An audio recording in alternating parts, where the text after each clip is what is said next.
السلام علیکم ورحمۃ اللہ وبرکاتہ۔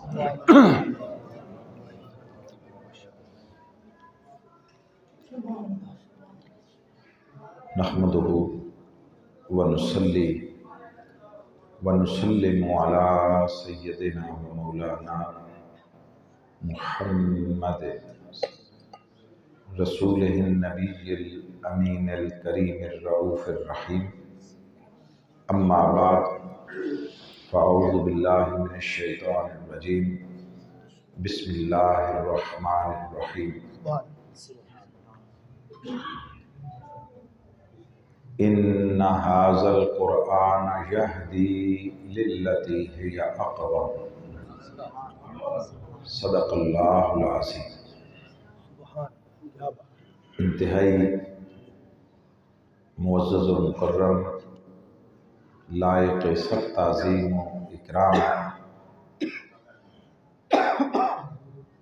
محترم المقام جناب علامہ مفتی مطلوب احمد سعیدی صاحب، صدر منہاج القرآن علماء کونسل بہاولپور، اور محترم المقام جناب ناظم الرحمن صاحب،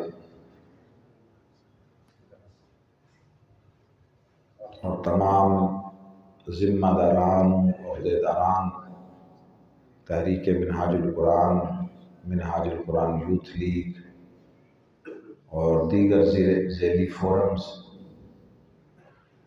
منتظمہ مسجد و مجلس ہاضہ، اور مکرم اور محترم حاضرین و شرکائے مجلس، اللہ جل مجدہ کی توفیق و عنایت اور اس کی کرم نوازی سے ہم سب درس عرفان القرآن کی اس پاکیزہ اور مبارک نشست میں حاضر و جمع ہیں، اور اللہ کی بارگاہ میں دعا گو اور التجا گزار ہیں کہ وہ اس قرآن کے معانی، مطالب اور معارف کے دروازے ہم پر کشادہ فرما دے، اور اس کے اسرار تک ہمیں رسائی عطا فرمائے، اور سب سے بڑھ کر اس کے دامن سے پھوٹنے والے ہدایت کے چشموں سے ہماری فکر، ہمارے قلوب اور ہماری روحوں کو سیراب فرما دے۔ دیکھیے، کچھ چیزیں ہوتی ہیں جو جذباتی طریق پر کہی جاتی ہیں، ان کی اپنی جگہ ایک اہمیت ہے جذبات کی، انکار نہیں ہے، مگر پھر ان جذبات کو جب تک ٹھوس حقائق کی بنا پر پرکھا نہ جائے اور منظم نہ کیا جائے، اس وقت تک وہ زندگی کا حصہ نہیں بنتے۔ وہ وقتی کیفیات ہوتی ہیں، زندگی کا مستقل حصہ اور اثاثہ نہیں بنتے۔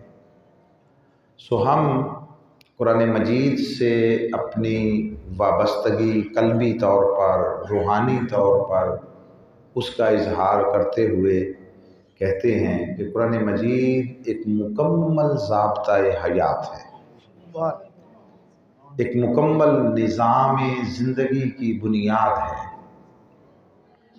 اور یہ زندگی کے ہر مرحلے اور ہر پہلو اور ہر معاملے میں کامل ہدایت اور رہنمائی فراہم کرتا ہے۔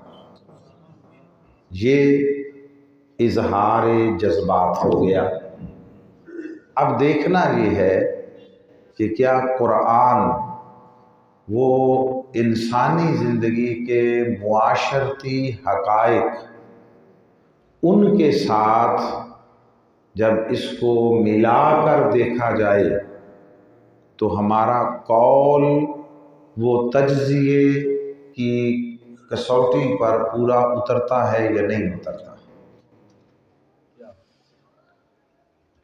جو نسلوں کی وابستگی ہوتی ہے وہ اعتماد تب قائم رکھ پاتی ہے اگر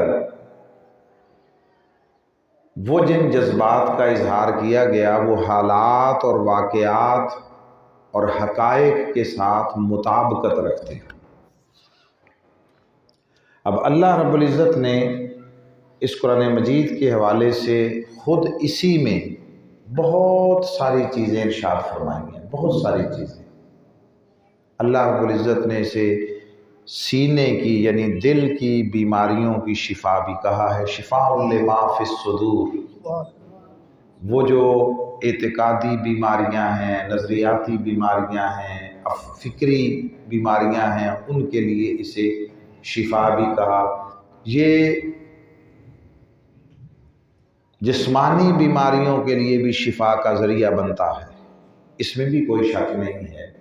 اللہ رب العزت نے اسے نور کہا، اسے ہدایت کہا، اسے نصیحت کہا، اسے ذکر کہا، اسے تذکیر کہا، بہت ساری چیزیں۔ مگر پہلا جو اللہ رب العزت نے اس کا تعارف کروایا اور اس کے متعلق جو الوہی سٹیٹمنٹ دی وہ یہ ہے کہ ذالک الکتاب لا ریب فیہ، یہ وہ عظیم کتاب ہے کہ جس میں شک و شبہ کی کوئی گنجائش ہی نہیں ہے۔ اب چونکہ اسے ایک ابدی صحیفہ ہدایت کے طور پر اتارا تو اس نے قیامت تک انسانیت کی بالعموم اور امت مصطفیٰ کی بالخصوص ہدایت و رہنمائی کرنا تھی، اس لیے یہ عین ممکن ہی نہیں تھا، امر واقعہ بھی ہوا کہ کوئی چیز آج انسان آج نہیں سمجھ سکا اور کچھ عرصے کے بعد، ایک صدی دو صدیوں کے بعد اسے سمجھ آ گئی۔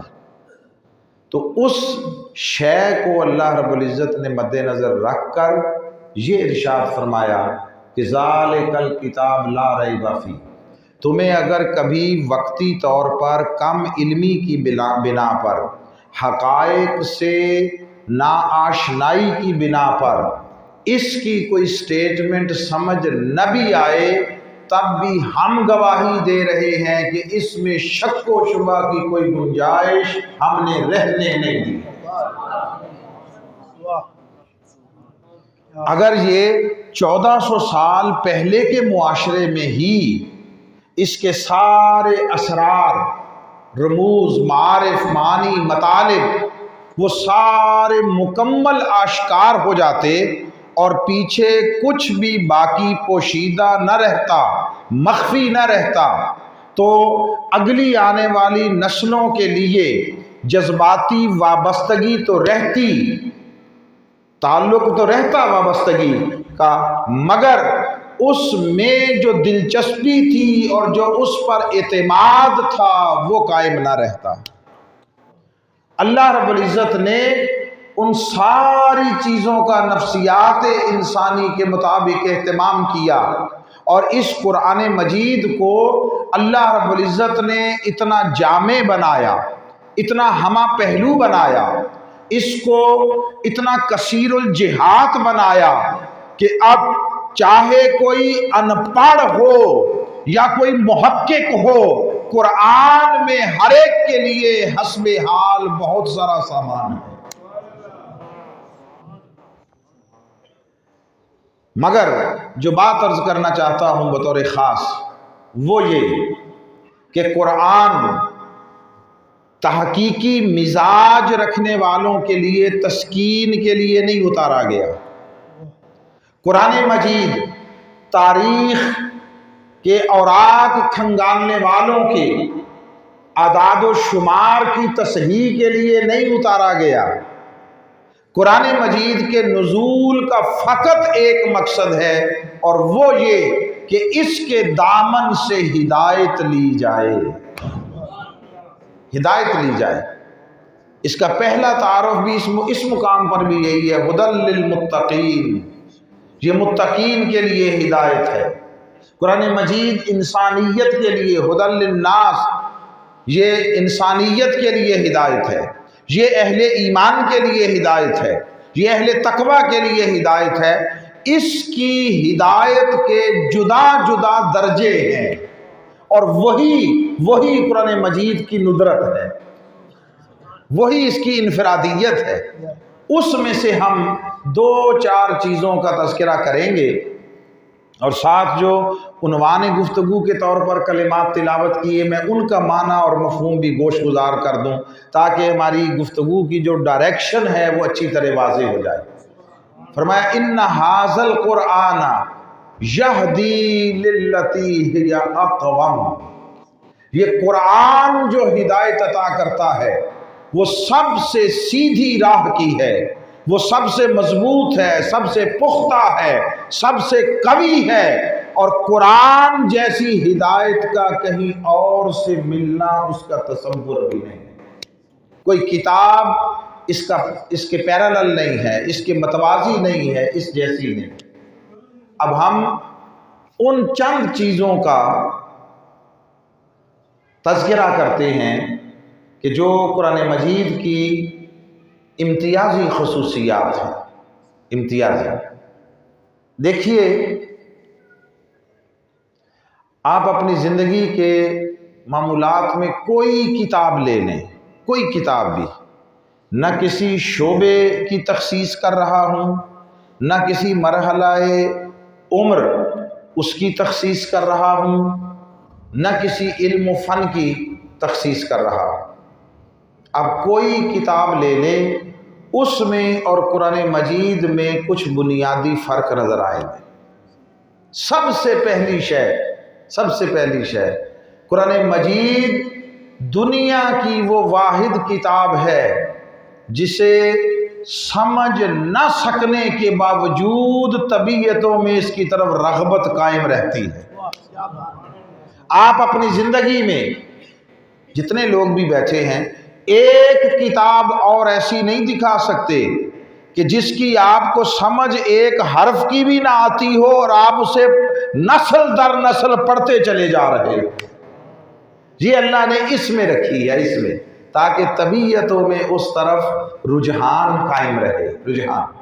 اب جو باقی کتابیں ہیں جتنی ہماری زندگی میں ہیں، ان کی حیثیت یہ ہے کہ وہ کسی ایک سٹیج پر، ایج کے کسی ایک مرحلے پر، کسی ایک مرحلہ عمر پر ہمارے کام کی ہوتی ہے۔ ہمارے کام، جتنی مرضی قیمتی، جتنی مرضی یونیک کتاب ہو، وہ کسی ایک مرحلہ عمر پر ہوتی ہے۔ مثلا آپ خواہ نصاب کی کتابیں ہوں یا غیر نصابی کہانیوں کی بکس ہوں اور اس طرح کی، وہ جب کم عمر ہوتے ہیں تو ان کا لیول اور ہوتا ہے۔ اس وقت آپ کو وہی سب سے دلچسپ کتابیں نظر آتی ہیں۔ بچے کہانیاں پڑھتے ہیں، ہم بھی پڑھا کرتے تھے، اس وقت اسی میں سب سے زیادہ دلچسپی تھی۔ پھر جب عمر بدل گئی تو پرائمری سے آگے میٹرک کے حصے میں چلے گئے، تو وہ جو طبیعت میں تفریح پانے کا عنصر ہوتا ہے وہ تو قائم رہتا ہے، مگر کتابوں کا لیول بدل گیا۔ اب وہ جو کتابیں تیسری، چوتھی، پانچویں کی خاص سلیبس کی تھیں یا کہانیوں کی تھیں، اب ان کو نظر اٹھا کر تکنے کو دل نہیں کرتا۔ بولی ایسا ہے یا نہیں ہے؟ پھر انسان بزرگی کی عمر میں چلا جاتا ہے، بزرگی، پھر اس کے پسند ناپسند، لائکنگ ڈس لائکنگ بدل جاتی ہے، پھر اور طرح کی کتابیں آ جاتی ہیں۔ تو یہ کتابیں عمر کے ساتھ ساتھ بدلتی ہیں، عمر کے ساتھ ساتھ۔ پھر اسی طرح آپ کسی ایک علم اور فن کے ساتھ وابستہ ہیں تو آپ کو اس علم و فن سے جو متعلقہ کتاب ہے اس میں دلچسپی ہوتی ہے، اور اس میں آپ کے لیے کوئی سامان ہوتا ہے، جس سے آپ کے علم میں اضافہ بھی ہوتا ہے اور آپ کو اس سے نفع بھی پہنچتا ہے۔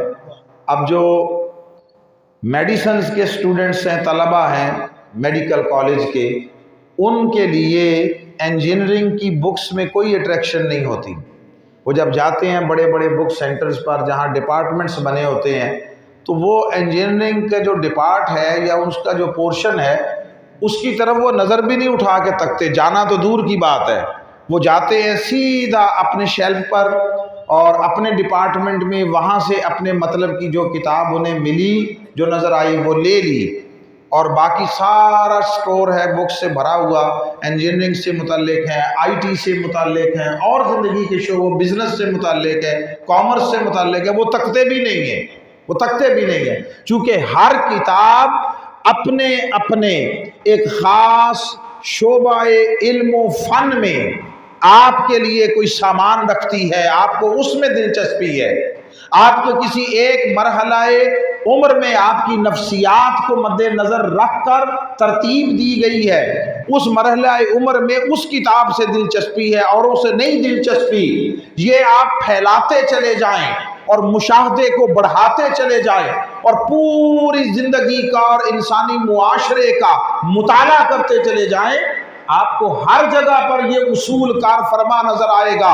مگر رب ذوالجلال نے یہ کتاب جسے قرآن کہا، اس کو کسی ایک مرحلہ عمر کے لوگوں کے لیے نہیں اتارا، کسی ایک علم، کسی ایک فن، کسی ایک شعبے کی رہنمائی کے لیے نہیں اتارا، چونکہ اس کو ہدایت کا جامع بنا دیا ہے، تو اس میں رب ذوالجلال نے وہ تمام چیزیں اس طرح یکجا کر دی کہ ایک 5 7 10 سال کا بچہ پڑھے، اس کی طبیعت کی بھی تسکین کا کچھ نہ کچھ سامان اس سے میسر آتا ہے، اور 70 80 سال کا بوڑھا پڑھے اسے بھی کچھ نہ کچھ خیرات ملتی ہے۔ اسے کوئی ان پڑھ پڑھے اس کی طبیعت کو بھی سامان تسکین نصیب ہوتا ہے، اور اسے زمانے کے محققین پڑھیں، ریسرچ سکالرز پڑھیں، اور صرف علم و ادب پر تحقیق کرنے والے نہیں، فلسفہ پر تحقیق کرنے والے نہیں، وہ مطالعہ انفس و آفاق کے طالب علم ہوں، وہ انسانی زندگی کی تخلیق و ابتدا کیسے ہوتی ہے، اس کے مراحل کون سے ہیں، یہ کن کن مرحلوں سے گزر کر ایک مکمل شکل انسانی میں ظہور پذیر ہوتا ہے، یہاں سے لے کر کائنات کے آفاقی دائمی نظام حیات تک جب ہر طرف نگاہ دوڑاتے ہیں اور اس میں ایک نظم پاتے ہیں، اس میں ایک ترتیب پاتے ہیں، اس میں ایک حسن پاتے ہیں، جب وہ یہ سارا کچھ کر کے پھر قرآن کی طرف متوجہ ہوتے ہیں، تو قرآن تسخیر کائنات کے منصوبے بنانے والوں کو بھی اپنے دامن سے ہدایت کی خیرات بانٹتا نظر آتا ہے۔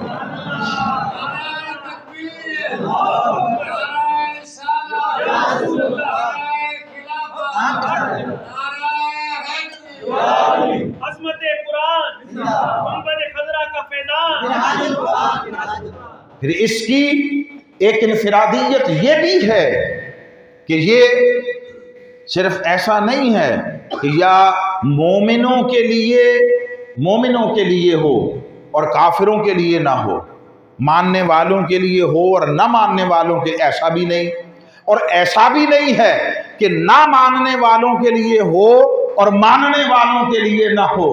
اس کے دامن سے بے صدا بہنے والے چشموں سے ماننے والے بھی فیض یاب ہوتے ہیں، نہ ماننے والے بھی محروم نہیں رہتے، یہ ان کو بھی سامان ادا کرتا ہے۔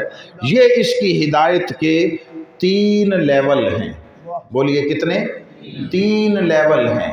ایک لیول ہے جس میں یہ ہدی للناس ہے، یہ انسانیت کے لیے ہدایت ہے، انسانیت کے لیے۔ اس میں خواہ کوئی کافر مشرک بت پرست ہے یا کوئی پرانے الہامی ادیان کا ماننے والا ہے، وہ عیسائیت اور یہودیت کا پیروکار ہو یا وہ بتوں اور مجسموں کی پوجا پاٹ کرنے والا ہو، ایک درجے میں یہ ان کے لیے سرچشمہ ہدایت ہے جب وہ اس کی طرف متوجہ ہوتے ہیں اور غیر جانبداری سے اور دیانتداری کے ساتھ اس کو جاننے کے لیے آتے ہیں، اس کی ہدایت کو سمجھنے کے لیے آتے ہیں، تو قرآن کی ہدایت کا پہلا درجہ یہ ہے کہ یہ محروم ایمان افراد و طبقات ان کا بازو تھام کر انہیں نور ہدایت عطا کر کے ایمان سے بہرہ مند کر دیتا۔ مگر جب ایسا کر دیا تو اب ایک مرحلے سے تو وہ گزر آئے، وہ ہماری عام زبان روزمرہ کی لینگویج میں کافر تھے، مسلمان ہو گئے، تو اب اس کے بعد کوئی نیا سلیبس چاہیے۔ اللہ نے فرمایا نہیں، اس کی عظمت اور اس کی انفرادیت کا عظیم پہلو یہ ہے کہ یہ جو اپنا ہاتھ اس کے ہاتھ میں تھما دے، وہ کسی عمر سے ہو، کسی طبقے سے ہو، کسی دین و مذہب سے ہو، یہ اس کو کہیں بھی چھوڑتا نہیں ہے، جس کا بازو تھام لے اسے ہدایت کی آخری منزل تک پہنچا دے گا۔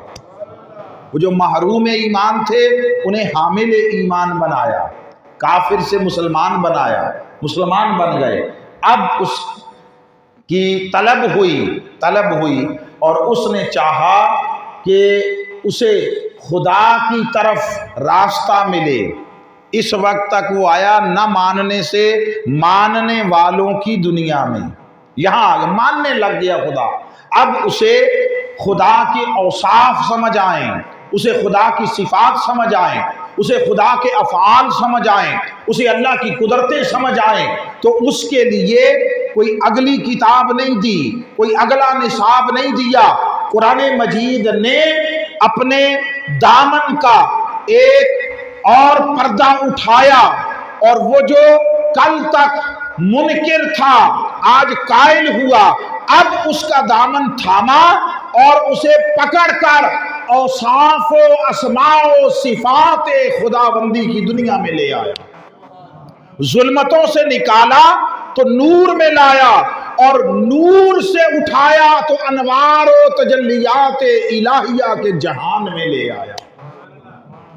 پھر اس نے چاہا کہ اب یہ جس کے انوار و تجلیات کا عکس نظر آیا ہے اس کا قرب ذات نصیب ہو جائے، اس کا وصال نصیب ہو جائے، تو قرآن مجید نے اس کی اس پکار کو بھی نظر انداز نہیں کیا، اب اگلے مرحلے میں اسے پکڑا اور پکڑ کر حضور الہ میں پہنچا دیا۔ حضور الہ میں یہ ایک کتاب ابتدا سے انتہا تک سارا سفر کرانے کے لیے اللہ نے کافی بنا دی، اس کے ہوتے ہوئے کسی اور شے کی کتاب کی ضرورت نہیں ہے۔ دوسری چیز جو عرض کرنا چاہتا ہوں اور وہ بڑی اہم ہے، اور وہ یہ کہ یہ جو سارا سفر ہے، یہ فقط عقیدت و محبت کے سہارے نہیں طے ہو سکتا، یہ بات ذہن میں رکھیں۔ جب تک اس قرآن کے ساتھ سمجھنے کا تعلق نہ جوڑا جائے، قرآن انسان پر کامیابی کے دروازے کھول دیتا ہے، مگر شرط یہ ہے کہ انسان پہلے قرآن تو کھولے۔ ہم نے تو قرآن کو بند کر کے گھروں میں رکھ دیا ہے۔ اور میں معافی چاہتا ہوں یہ بات کہتے ہوئے، میری دانست میں اور میری نگاہ میں ہماری زندگیوں میں سب سے زیادہ ہماری طرف سے لاپرواہی اور بے حسی برداشت کرنے والی مظلوم کتاب کا نام قرآن ہے۔ یہ مظلوم ہے۔ آپ سے پوچھتا ہوں، آپ سے دیکھیے، آج کل یہ موبائل ہر کسی کے پاس ہے، بچوں کے پاس بھی ہے، ٹھیک ہے، آپ کو اس پر کال بھی آتی ہے، میسیجز بھی آتے ہیں، آپ کے کسی دوست، کسی عزیز اور کسی بزرگ ہستی، اس کا آپ کو کوئی میسیج آ جائے